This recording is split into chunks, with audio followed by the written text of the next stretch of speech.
जय हिंद ऑल। आज हम प्रॉब्लम्स करेंगे ओम्स लॉ पे और उसके बाद का एक इम्पोर्टेंट टॉपिक हमारे को आज कवर करना है। तो चलो प्रॉब्लम सॉल्व करेंगे। प्रॉब्लम के लिए आपको पहला जो फार्मूला लगेगा दैट विल बी, एक ही फार्मूला है हमारा, v is equal to I into R, ये फार्मूला है।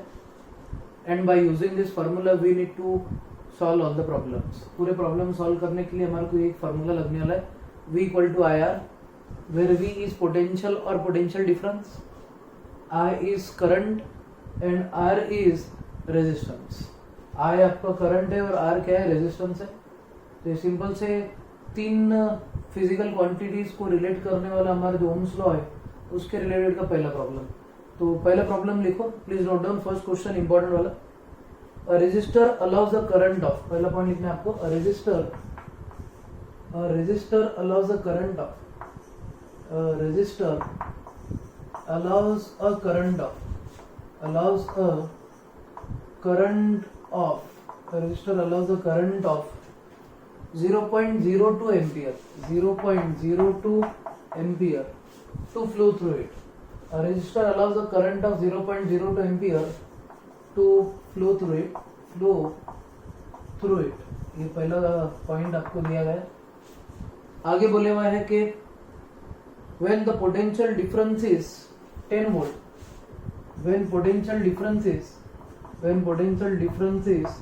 10 volt, find the resistance, find the resistance। बहुत सिंपल सा क्वेश्चन है। ओम्स लॉ पे आपका एक बेसिक सा क्वेश्चन ऐसा है। क्वेश्चन में देखो क्या क्या दिया हुआ है कि एक रेजिस्टर है जो करंट फ्लो होने देता है उसमें से, और उसकी क्वांटिटी है 0.02 एम्पियर, मतलब बहुत कम करंट इसमें से फ्लो हो रहा। और ये बोला गया है कि आपका जो पोटेंशियल है, पोटेंशियल डिफरेंस वो 10 वोल्ट दिया गया है। और आपको बोला गया है find the resistance of the resistor. Resistor का मतलब क्या है, what is called resistor? A device which offers resistance is called resistor. ऐसा डिवाइस जो सर्किट में कनेक्ट किया जाएगा जो रेजिस्टेंस ऑफर करता है to flow of current is called resistor. ठीक है, रेजिस्टर का अगर क्वेश्चन आता है आपको डिफाइन रेजिस्टर, तो resistor is a device which offers resistance to the flow of current in the circuit is called resistor. मतलब जो भी सब्सटेंस रेजिस्टेंस ऑफर करता उसको हम रेजिस्टर बोलेंगे। अब गिवन डेटा हमारा हर बार की जैसा हम लिखेंगे गिवन में। तो गिवन डेटा देखो इधर ध्यान से, क्या क्या दिया हुआ है आपके पास में। आई की वैल्यू दी गई, आई इज 0.02 एम्पियर। फिर उसके बाद में पोटेंशियल डिफरेंस V आपको दिया गया है, V की वैल्यू है 10 volt, 10 volt is the value of potential difference, और आपको रेजिस्टेंस निकालना है। ठीक है, तो हम जोर से बोलेंगे Ohm's law, V is equal to क्या है, IR। तो हमारे पास में ओम्स लॉ के हिसाब से, बाय ओम्स लॉ के हिसाब से V is I into R। एक ही फार्मूला, ये फार्मूला यूज करके आपको आंसर निकालना है। तो R की वैल्यू निकालनी है तो R will be V divide by I। ये जो R रहेगा, R will be equal to V divide by I। V divide by I क्या हो जाएगा, R। तो R का जो पॉइंट रहेगा that will be equal to, हमारे पास में रहेगा V है 10 और I दिए हुआ है 0.02, 0.02 विल बी R। अब इसका सॉल्यूशन बहुत सिंपल है। अब इसको हम कैसे लिखेंगे, 0.02 को मैं ऐसा लिख सकता, it is written as 2 into 10⁻²। 0.02 is nothing but 2 into 10⁻²। अब 10⁻² ऊपर जाके 10⁻+2 हो जाएगा, तो ये हो जाएगा आपका will be equal to 10 into 10⁻² divide by 2। अब सिंपल सा पॉइंट है, 2 1 एंड 2 5 जा, तो 5 इंटू 10⁻² मतलब 500 ohm is the value of resistance. Final answer लिखते टाइम पे बच्चों को बहुत बार बोला है मैंने, अभी भी बोलूंगा, बार बार बोलते जाऊंगा कि आपका यूनिट देना बहुत इंपॉर्टेंट है। Always specify unit when you specify the answers. तो R इज 500 ओहम, तो आंसर रहेगा 500 ओहम। पहला सिंपल सा क्वेश्चन था ओम्स लॉ पे, तो प्लीज नोट डाउन, बहुत सिंपल सा क्वेश्चन है। ऐसे क्वेश्चन हम टिपिकल 2 या 3 करेंगे, फिर एक इंपॉर्टेंट टाइप का क्वेश्चन टिपिकल का लूंगा, फिर आगे का थ्योरेटिकल पार्ट हम शुरू करेंगे। ठीक है, please note down this question. R का आंसर आपका 500 ओम आ रहा। स्नैपशॉट ले लो तो आपको इजीली नोट डाउन कर देगा। ठीक है, चलो ये था हमारा आज का पहला क्वेश्चन ओम्स लॉ पे। और उसके आगे का क्वेश्चन हमारे को समझना है। तो नेक्स्ट क्वेश्चन लिखो।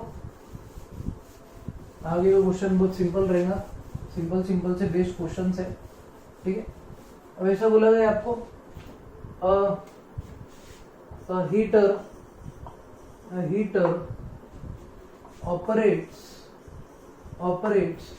at 220 volt and has resistance of 100 ohm. Question ऐसा दिया गया आपको, a heater operates at 220 volt and has resistance of 100 ohm. Find the current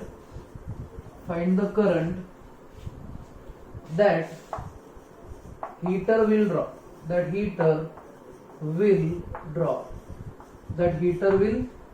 बहुत सिंपल सा कंसेप्ट है आपका।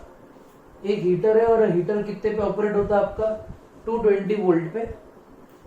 सेकेंड चीज ऐसी कि वो हीटर का रेजिस्टेंस 100 ओम है। Find the current that heater will draw.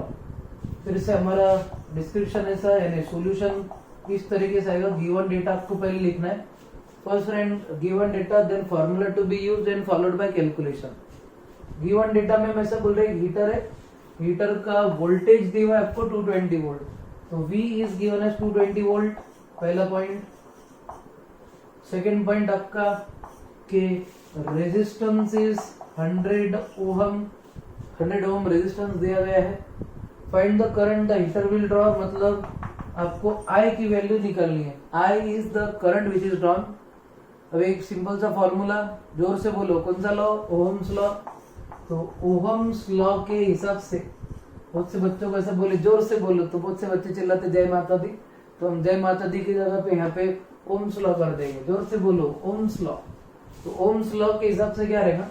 We have V is equal to I R, ये हमारा सिंपल सा फॉर्मूला।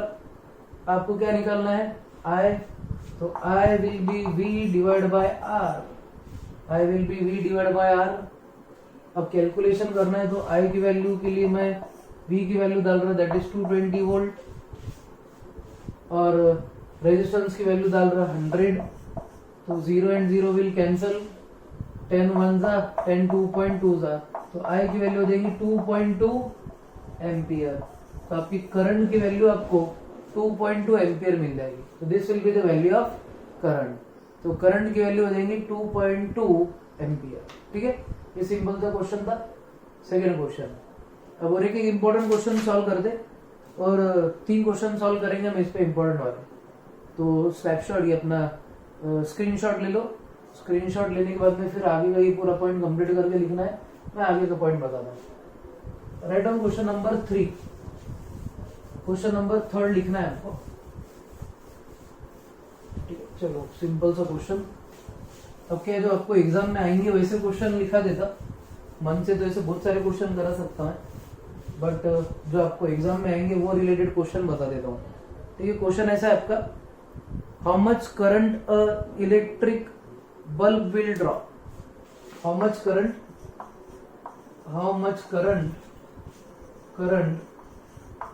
इलेक्ट्रिक बल्ब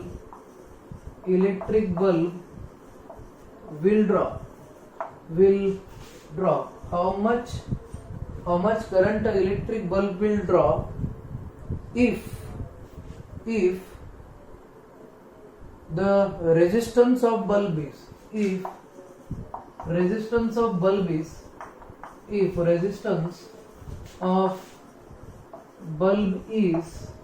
आपको रेजिस्टेंस दिया गया बल्ब को और उसकी वैल्यू है 120 ओहम।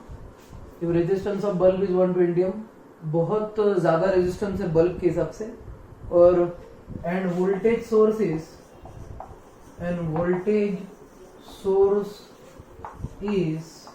220 वोल्ट, और वोल्टेज सोर्स आपका 220 वोल्ट दिया गया है। ठीक है, तो ऐसा सिंपल सा क्वेश्चन है। अब इसको सॉल्व कैसे करना है, बहुत सिंपल तरीका सॉल्विंग का। सबसे पहले गिवन डेटा आपको लिखना है। गिवन डेटा में अपन क्या बोलेंगे कि रेजिस्टेंस ऑफ बल्ब दिया गया है आपको गिवन में आर की वैल्यू दी है। आर कितना है 120 ओहम। सेकंड क्या बोले हुआ है, वोल्टेज इज 220 वोल्ट, तो वी की वैल्यू आपको 220 वोल्ट दी गई है। आई आपको निकालना है, ठीक है। तो how much current the bulb will draw, I की वैल्यू निकालनी है। फिर हम क्या बोलेंगे, जोर से बोलेंगे, कौन सा लॉ, ओम्स लॉ। तो by Ohm's law, by Ohm's law, Ohm's law के हिसाब से V is equal to I R, तो I will be V divide by R। अब कैलकुलेशन पार्ट है बहुत सिंपल, वैल्यूज डाल देता हूं मैं। ये सब क्वेश्चन कौन से, put the value shoot the answer, put the value shoot the answer, value डालना है और आंसर शूट करना है आपको, ठीक है। शूट कर रहे तुम डायरेक्ट, क्या मैं बताऊं, ठीक है बता देता। तो V इज 220 वोल्ट और ये R है 120। अब इसको सॉल्व ऐसा करेंगे अपन, I will B 220 divide by 120, तो ये 0 0 कैंसल, 0 0 कैंसल हो जाएगा। अब 2 से खेलेंगे हम, तो ये हो जाएगा आपका 6 और ये हो जाएगा 11। 11 डिवाइड बाय 6 आपको करना है। 11 डिवाइड बाय 6 अगर आपने करे तो आपको आंसर 0.18 आएगा। तो I विल बी 0.18 एम्पियर। तो कितना करंट फ्लो होगा, करंट विल बी 0.18 एम्पियर। तो आपको 11 को 6 से डिवाइड करना है। 11 को अगर आपने 6 से डिवाइड करें, तो सॉरी 11 को आप 6 से डिवाइड करेंगे तो 1.8 एम्पियर करंट आएगा, 1.8, आई एम सो सॉरी। 11 को अगर आप 6 से डिवाइड कर रहे तो आंसर विल बी 1.8 एम्पियर। तो 1.8 के आसपास आपका आंसर ऐसा आएगा। आपको यूनिट देना है, यहाँ पे unit will be ampere, ampere unit हमेशा आपको देना है। तो ऐसा सिंपल सा कंसेप्ट, ठीक है। ऐसे टाइप के क्वेश्चन चिल्लर वाले आपको एग्जाम में आएंगे। अब नेक्स्ट वाला क्वेश्चन इंपॉर्टेंट वाला लिखो, please write down next question.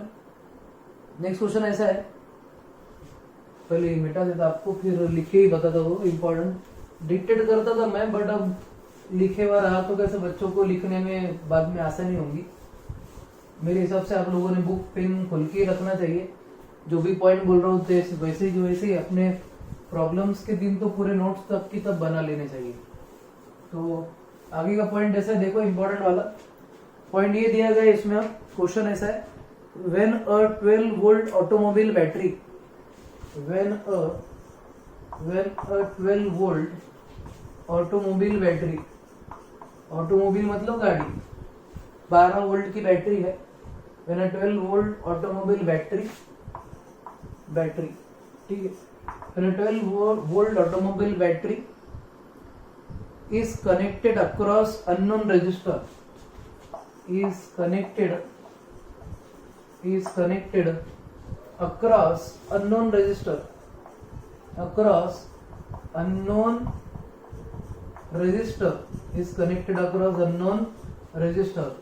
When a 12 volt automobile battery is connected across unknown resistor, there is a current of, there is a current of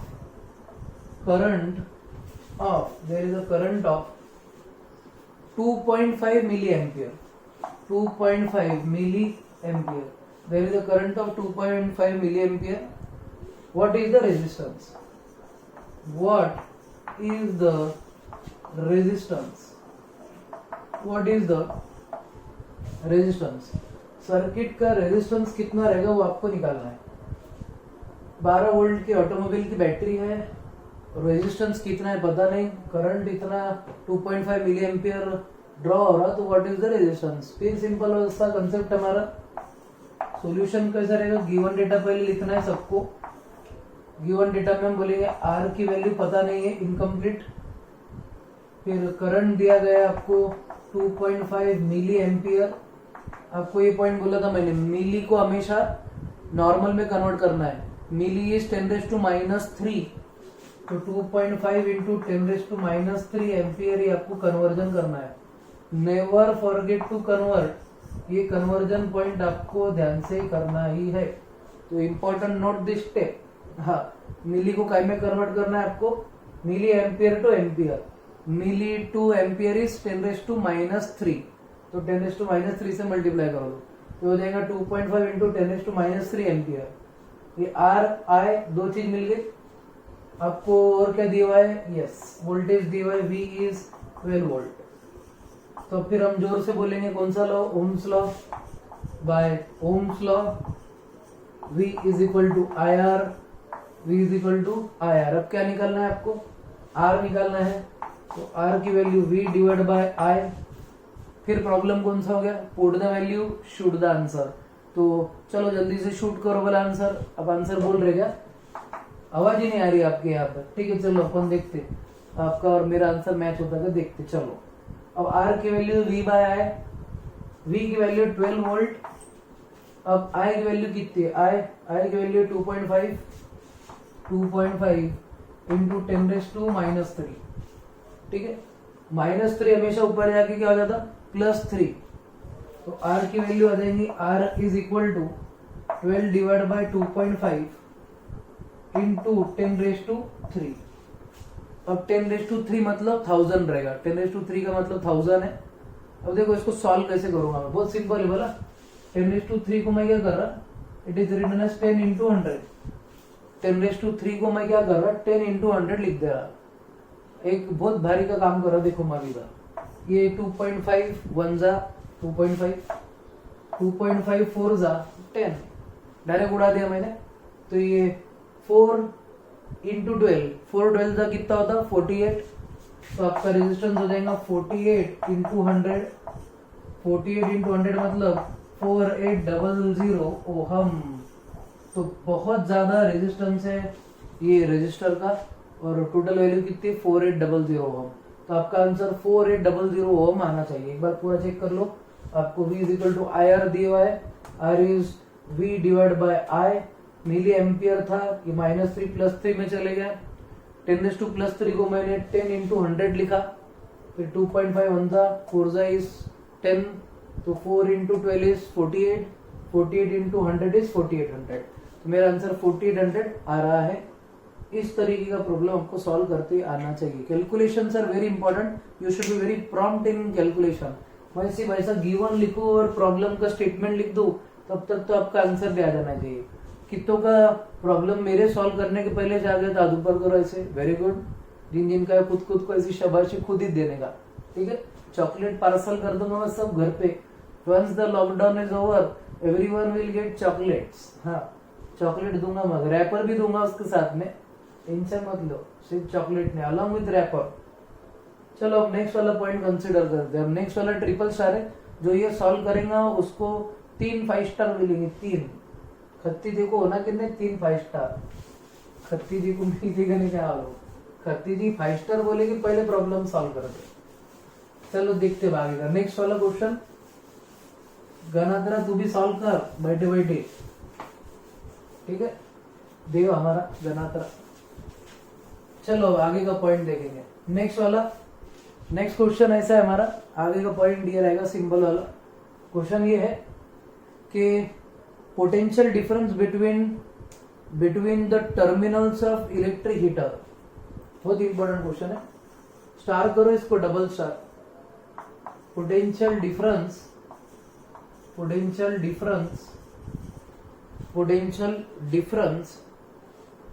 between the terminals of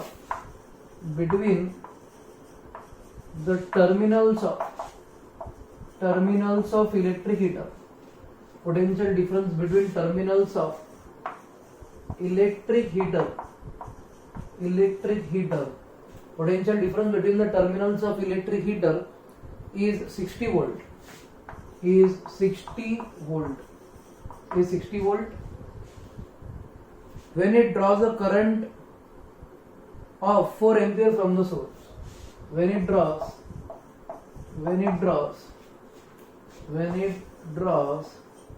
a current of 4 ampere from source. बहुत बड़ा question है।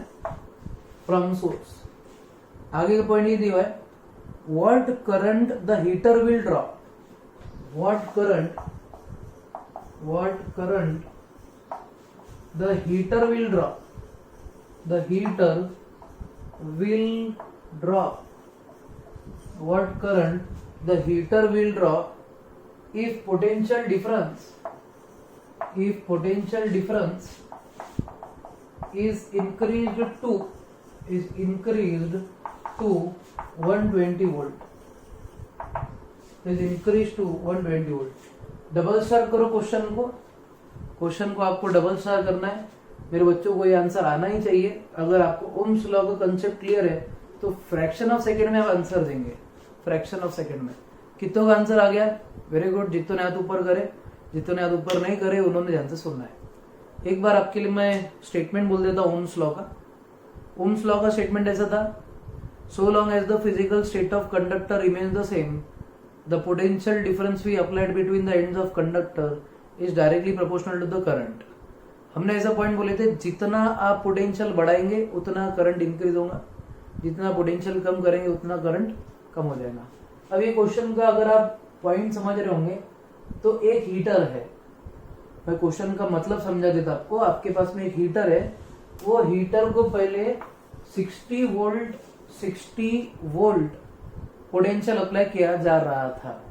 कितना किया जा रहा था? 60 volt. फिर उसके बाद में जब आपने उसको 60 वोल्ट पोटेंशियल डिफरेंस अप्लाई करे तो 4 एम्पियर करंट उसमें से फ्लो हो रहा था। कितना ampere? 4। When 60 volt of current was potential was applied, then 4 ampere was flowing through the circuit heater में से। अब आपको क्या पूछा जा रहा? What current the heater will draw? वही हीटर है और ये हीटर को अगर सपोज आपने 120 वोल्ट, कितना वोल्ट? 120 वोल्ट अगर पोटेंशियल अप्लाई करे तो उसमें से कितना करंट पास होगा? सिंपल सा पॉइंट है। अब इंपॉर्टेंट सी चीज ऐसी, इसमें हम डायरेक्ट ओम्स लॉ अप्लाई करेंगे। ओम्स लॉ क्या है? जैसे जैसे वोल्टेज बढ़ता है वैसे वैसे करंट बढ़ेगा। पहला V1 उसका I1, V2 उसका I2 आपको निकालना है। अपन अब सॉल्व कैसे करेंगे? बहुत सिंपल है। देखो गिवन डेटा में प्रॉब्लम स्टेटमेंट बहुत बड़ा है। अपन बोलेंगे खोद रहे थे पहाड़ निकला चूहा। स्टेटमेंट इतना बड़ा है क्वेश्चन का, बट आंसर बहुत सिंपल तरीके से आएगा। देखो अब अपन ऐसे बोलेंगे, गिवन में V1 दिया आपको 60 वोल्ट, फिर V2 दिया गया आपको 120 वोल्ट, फिर उसके आगे का पॉइंट बोले हुआ है I1 इज 4 एम्पियर, I2 आपको निकालना, I2 अपने को निकालना है। फिर हम वापस से बोलेंगे जोर से, कौन सा law? Ohm's law. By Ohm's law, by Ohm's law, V is equal to IR। ठीक है। अब इंपॉर्टेंट चीज, आपका हीटर वही है तो हीटर का रेजिस्टेंस तो चेंज होगा नहीं, तो हम क्या करेंगे?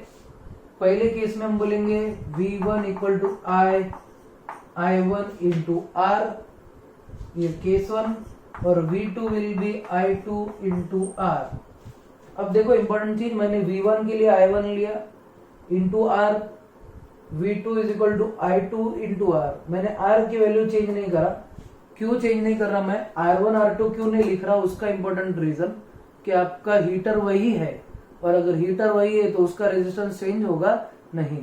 ये R हमेशा कांस्टेंट रहता। हमने ये पॉइंट बोले भी कि वोल्टेज बढ़ाने से करंट बढ़ेगा, but R will always remain constant, slope change नहीं होगा। ठीक है, तो इंपॉर्टेंट पॉइंट ध्यान रखो। अब क्या करना है आपको? निकालना है I2।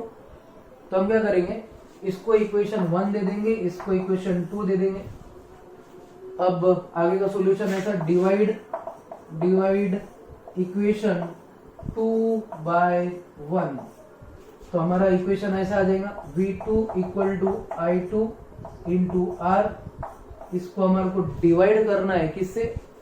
V1 equal to I1 into R। R और R क्या हो जाएगा? कैंसल। आपको क्या निकालना है? I2। तो I2 की वैल्यू आ जाएगी V2 divide by V1 into I1।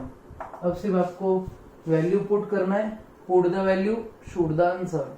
तो आप आंसर ऐसा दे रहे होंगे, देखो ध्यान से, V2 की वैल्यू 120 डिवाइड बाय V1 की वैल्यू है 60 इंटू I की वैल्यू आपके पास में इधर 4, ये 1 जा 2 जा, आपका आंसर 8 एम्पियर आना चाहिए। ठीक है, अब इंपॉर्टेंट कंसेप्ट देख लो, कंसेप्ट की क्लैरिटी यहाँ हो जाएंगी आपकी कि पोटेंशियल पहले था 60, करंट था 4, पोटेंशियल हो गया डबल, करंट भी हो जाएगा डबल। तो as potential is increase by 2 times, current will be also increase by 2 times। आपका करंट का क्वांटिटी भी 2 वक्त बढ़ जाएगा, ठीक है। तो पहले करंट था आपका 4 एम्पियर, अब करंट रहेगा 8 एम्पियर। तो ऐसे इंपॉर्टेंट से क्वेश्चन रहेंगे आपके कौन से लॉ पे, ओम्स लॉ पे। ऐसा सिंपल सा टॉपिक है। अब नेक्स्ट वाला जो टॉपिक है आपका थ्योरेटिकल पॉइंट, तो आपको अब थ्योरेटिकल पॉइंट नोट करना है। हम इंपॉर्टेंट सा थ्योरेटिकल डिस्कशन करेंगे। अब नेक्स्ट वाला जो टॉपिक रहेगा that will be factors affecting on resistance. चलो टॉपिक लिखो, please write down a topic, बहुत इंपॉर्टेंट है आपका। Factors affecting on resistance, what are the factors that affect resistance, ठीक है। क्वेश्चन या फिर टॉपिक लिखो आपका फैक्टर्स अफेक्टिंग ऑन रेजिस्टेंस।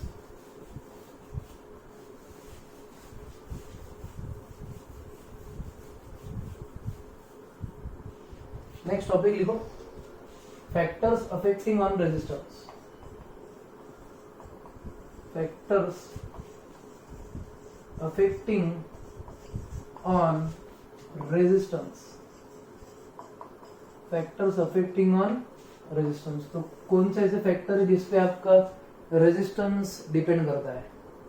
तो बहुत सिंपल सा कंसेप्ट है, देखो ध्यान से सुनना है आपको, इंपॉर्टेंट पॉइंट आपको नोट करके रखना है।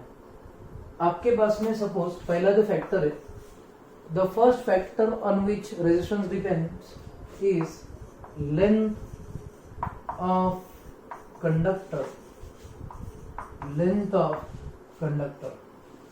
पहला जो पैरामीटर है जिसपे रेजिस्टेंस डिपेंड करेगा that will B length of conductor. देखो आप ध्यान से इधर सुनो, आपके पास में एक वायर है, ये वायर का सपोज एरिया है ए, क्रॉस सेक्शन एरिया ए, और ये जो है ये सपोज लेंथ है एल, ठीक। अब इंपॉर्टेंट पॉइंट ऐसा, आपका जो कंडक्टर है उसका लेंथ इनिशियली है एल। अगर सपोज आपने इसका जो लेंथ है वो अगर आपने इंक्रीज कर दी, किसका, ये जो कंडक्टर है उसका लेंथ अगर आपने इंक्रीज कर दी, सपोज मेरे पास में एक कंडक्टर आ गया जिसका लेंथ मैं इंक्रीज कर दे रहा। सपोज मैंने इसका लेंथ बढ़ा दिया L से 2L और उसकी एरिया में चेंज नहीं कर रहा। क्या चेंज नहीं कर रहा? एरिया। तो सबसे पहला इफेक्ट जो है यानी फैक्टर जो है जो रेजिस्टेंस पे अफेक्ट करता है वो होता है लेंथ ऑफ कंडक्टर। क्या होता है? Length of conductor. अब लेंथ ऑफ कंडक्टर का पॉइंट आपको ध्यान रहना चाहिए, बहुत इंपॉर्टेंट जो क्वेश्चन है। सपोज आपके पास में एक कंडक्टर है जिसका लेंथ है L और एरिया है सपोज A। अब क्या कर रहा मैं, ये कंडक्टर का लेंथ बढ़ा दे रहा। सपोज ये लेंथ हो गया डबल, बट एरिया इसकी चेंज नहीं हो रही।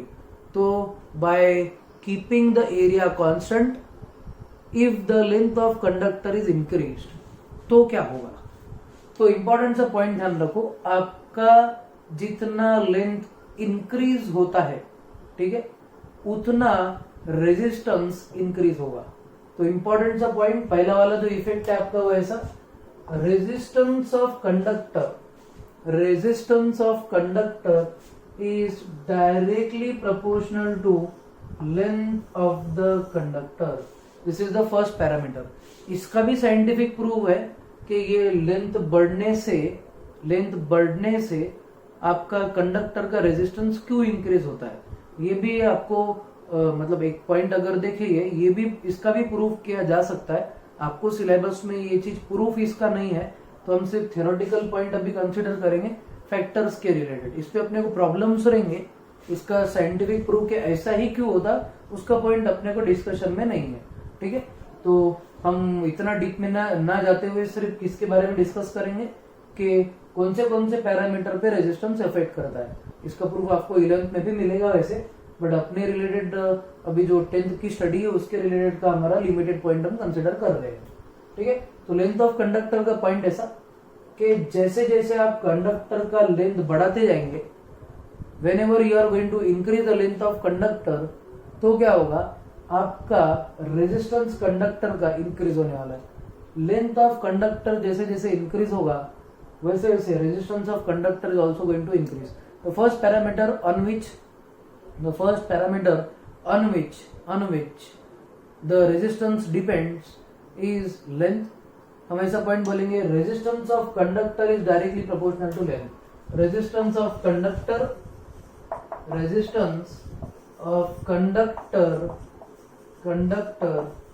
is directly proportional to length of conductor. ठीक है, ये एक पहला पॉइंट आपको ध्यान रखना है. क्या रहेगा आपका पहला point? Resistance of conductor is directly proportional to length of conductor. ये पहला पॉइंट आपको याद रखना है. ठीक है, इसके डेरिवेशन भी आगे रहेंगे हमारे, ये आगे लगने ही वाला है. ये पहला पैरामीटर है. ठीक है, अब सेकंड पैरामीटर आपको ऐसा है. व्हाट इज सेकंड पैरामीटर और second factor on which resistance of conductor depends? Resistance of conductor second parameter पे जो डिपेंड करता है that is area of cross section.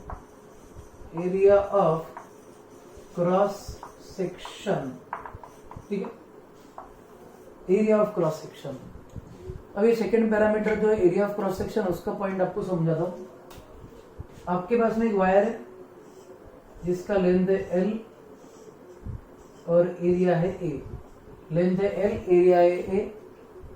अब मैं क्या कर रहा, अब वायर का लेंथ चेंज नहीं कर रहा, वायर का लेंथ उतना ही रख रहा मैं. Suppose length of wire is L, मैंने वायर का जो लेंथ था उतना का उतना ही रखा, बट एरिया मैंने डबल कर दिया, सपोज 2A. अब ये वाले केस में रेजिस्टेंस कंडक्टर का चेंज होगा क्या? यस, डेफिनेटली रेजिस्टेंस कंडक्टर का चेंज होता है. इंपॉर्टेंट पॉइंट ध्यान रखो, रेजिस्टेंस ऑफ कंडक्टर इसके प्रूफ भी आपको 11th स्टैंडर्ड में मिलने वाले. ठीक है, 11th फिजिक्स में आपको इसका प्रूफ बिल्कुल मिलेगा इलेक्ट्रिसिटी चैप्टर में. अपने लिए भी थ्योरेटिकल पॉइंट स्टेटमेंट का पॉइंट है, तो we are not dealing with proof of this law. इसका 11th फिजिक्स में आपको प्रूफ मिल जाएगा. रेजिस्टेंस जो रहेगा, resistance is inversely proportional to cross sectional area. ठीक है, रेजिस्टेंस ऑफ कंडक्टर जो होता है वो एरिया को इनवर्सली प्रोपोर्शनल होता है. इसका मतलब ये है कि सपोज आपके पास में एक रेजिस्टेंस है जिसका एरिया ऑफ क्रॉस सेक्शन है A, और अगर सपोज मैं एरिया ऑफ क्रॉस सेक्शन आपके जो वायर है या जो रेजिस्टेंस है उसका अगर डबल कर दूं या उसकी एरिया बढ़ा दूं, तो with increase in cross sectional area resistance decreases. With increase in cross sectional area resistance decreases. तो जैसे जैसे आप एरिया ऑफ क्रॉस सेक्शन बढ़ाते जाएंगे वैसे वैसे रेजिस्टेंस कम होता जाएगा. तो सेकेंड पैरामीटर जो रहेगा वो रहेगा एरिया ऑफ क्रॉस सेक्शन. पहला पैरामीटर था लेंथ. लेंथ में हमने क्या बोले, as the length increases resistance increases. Resistance is directly proportional to length of wire. जितना बड़ा वायर रहेगा उतना ज्यादा रेजिस्टेंस. छोटे वायर का छोटा रेजिस्टेंस, बड़े वायर का बड़ा रेजिस्टेंस. सेकेंड पॉइंट है एरिया. एरिया में ऐसा कि अगर सपोज कोई आपका वायर है तो उसका एरिया और रेजिस्टेंस का रिलेशन इनवर्सली प्रोपोर्शनल रहेगा. दुबला वायर जो रहेगा, दुबला मतलब उसकी एरिया कम रहेगी, उसका रेजिस्टेंस ज्यादा. मोटे वायर का रेजिस्टेंस कम रहेगा. तो resistance of a wire which has smaller area will be more and larger area will be less. तो दोनों का रिलेशन इनवर्सली प्रोपोर्शनल है. ठीक है, ये सेकेंड पैरामीटर है आपका. थर्ड पैरामीटर जो रहेगा, third parameter is related to temperature. Third parameter जो रहेगा that is related to temperature. Temperature का रेजिस्टेंस पे इफेक्ट होता है क्या? यस. मैंने देखो आपको ओम्स लॉ जब पढ़ाया था तब मैंने बोला था so long as the physical state of conductor remains the same. मैं physical state remains the same क्यों बोल रहा था? क्योंकि लेंथ और एरिया बदलनी नहीं चाहिए. अगर लेंथ और एरिया बदल गई तो क्या होता, रेजिस्टेंस बदल जाता. तो इसके लिए मैंने ये स्टेटमेंट बोला था so long as the physical state of conductor remains the same. तो आपको फिजिकल स्टेट कंडक्टर का सेम रखना पड़ता क्योंकि एरिया और लेंथ बदलने से रेजिस्टेंस बदल जाता. ठीक है। तो इतना एक इंपॉर्टेंट पॉइंट आपको नोट करके रखना है, ध्यान करके रखना है। मैं अब टॉपिक्स को रिलेट भी करते जा रहा हूँ। थर्ड जो इफेक्ट ऑफ टेम्परेचर, वो टाइम पे मैंने आपको ये भी बोला था कि टेम्परेचर चेंज होना नहीं चाहिए। तो इम्पोर्टेंट पॉइंट आपका टेम्परेचर का और इसका कोई लेना देना है क्या रेजिस्टेंस का? यस। अगर आपने टेम्परेचर बढ़ाए, if you increase the temperature, then resistance of conductor also increases. इसका आपको स्टेटमेंट का जो मैं अभी जो स्टेटमेंट बता रहा, 11th में इसके प्रॉब्लम्स भी रहेंगे, आपको फॉर्मूला भी आएगा, आपको इसका डेरिवेशन भी आएगा, ठीक है। 11th फिजिक्स का बेसिक पॉइंट है, तो 11th जो साइंस लेना चाहते हैं उनके लिए बहुत इंपॉर्टेंट सा कंसेप्ट रहेगा। Always remember, resistance of conductor increases with increase of temperature. तो इसका मतलब ये R is directly proportional to temperature. Third parameter है हमारा temperature. Resistance is always going to increase with increase of temperature. Resistance is always going to increase with increase of temperature. इतना important point आपको याद रखना है, ठीक है। ये इंपॉर्टेंट सा concept, it is factor affecting on resistance. ये थर्ड पैरामीटर है। फोर्थ पैरामीटर, लास्ट वाला पैरामीटर जो है, it is type of substance. Fourth जो हमारा पैरामीटर है जिसपे रेजिस्टेंस कंडक्टर का डिपेंड करता है, उसको हम कौन सा वाला बोलेंगे? Fourth parameter on which resistance of conductor depends is type of material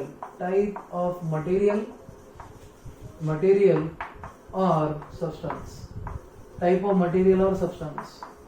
आपको एक क्वेश्चन याद होगा, सबसे पहले मैंने आपको एक क्वेश्चन दिया था। क्वेश्चन में ऐसा बोला था, यानी आपको क्वेश्चन समझाया था, जिसमें बोला था मैंने classify the various types of material depending upon their electrical property. तो हमने उसमें conductor, insulator, semi conductor, super conductor, ऐसा पॉइंट बोले थे। वही वाला पॉइंट फिर से आ गया आपका, टाइप ऑफ मटेरियल। अगर सपोज आपका दिया गया मटेरियल कंडक्टर है, देखिए जैसे कि सिल्वर, कॉपर, एल्यूमिनियम, तो उसका रेजिस्टेंस कम होगा, उसका रेजिस्टेंस कम रहेगा। तो resistance of conductor is always less. और सेकेंड, अगर आपका सब्सटेंस इंसुलेटर है, तो उसका रेजिस्टेंस ज्यादा रहेगा। तो इंपॉर्टेंट सा कंसेप्ट, सब्सटेंस का आपका टाइप भी मैटर करता है। सपोज ये वुड है, वुड में से इलेक्ट्रिसिटी पास नहीं होगी, मतलब इसका रेजिस्टेंस बहुत ज्यादा है। वायर है सपोज आपके पास, तो उसका रेजिस्टेंस ऑब्वियसली कम रहेगा। तो कंडक्टर का रेजिस्टेंस कम, वुड, इंसुलेटर, इसका रेजिस्टेंस ज्यादा रहेगा। तो टाइप ऑफ मटेरियल भी मैटर करता। कंडक्टर का रेजिस्टेंस कम, इंसुलेटर का रेजिस्टेंस ज्यादा रहेगा। So these are the four parameters on which resistance of conductor depends, और यानी resistance of material depends, conductor या फिर मटेरियल, इसका रेजिस्टेंस ये 4 पैरामीटर पे डिपेंड करेगा। अब इसके आगे के लेक्चर में हम और डेरिवेशन देखेंगे, डेरिवेशन के बाद में उसके रिलेटेड प्रॉब्लम देखेंगे। इसके आगे का टॉपिक बहुत ज्यादा इंपॉर्टेंट रहने वाला है, तो do not miss the lecture, ठीक है। तब तक के लिए स्टे होम, स्टे सेफ, जय हिंद।